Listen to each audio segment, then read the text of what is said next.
there needed to be a book, which you could read like a book. And then you can revisit the same text, and you'll see all of these links. And at that point, when you're already on the web, you can start deciding which things to follow. I would like to talk about the word immersive for a second. Why that word?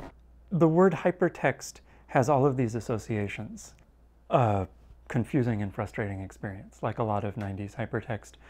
So we thought, look, why don't we just call it something else? San Francisco, this is the US. I feel confident it's in there. It's like Wikipedia in a sense, in that you go in and you're involved in what it's saying, but then there's a link that you have to know.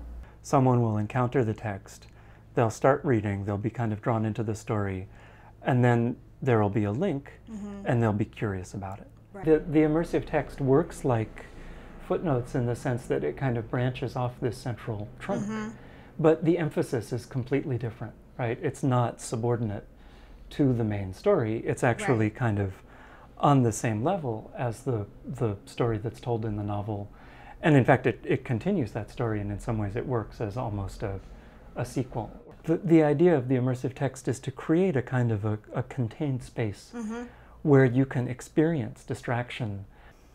The whole story does have a form, and I have a mental map of how it goes and of how the parts fit together. But there are a lot of different paths that you can follow. But I mean, at a certain level, reading is an interaction already without giving the readers the choice. You know, if you open the treasure chest, turn to page 9. Right. But it's not fundamentally a kind of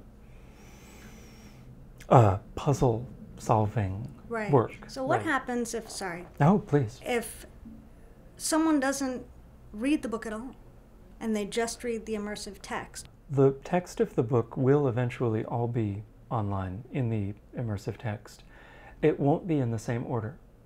Ooh. So when I was putting the immersive text together this spring, and I realized that I could do that, and that I didn't have to follow the order of things in the novel, and I could put them in this other order where everything was in parallel, I thought, okay, this is the real story.